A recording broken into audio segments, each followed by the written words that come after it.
Editing a PDF directly within SharePoint is not natively supported, as SharePoint does not include built-in PDF editing tools. However, you can manage and work with PDFs in SharePoint using the following approach.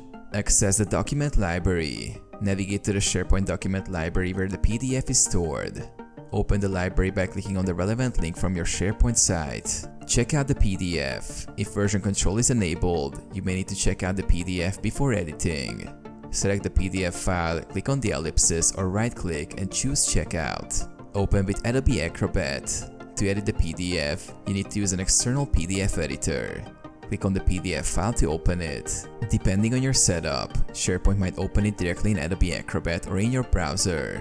Edit the PDF. Use Adobe Acrobat or any other PDF editing software to make changes to the PDF. Save your changes locally. Upload the edited PDF. Return to SharePoint and upload the updated PDF file. If you checked out the file, make sure to check it back into SharePoint by selecting the file, clicking on the ellipsis and choosing Check-in. Update metadata. If needed, update any metadata associated with the file to reflect changes.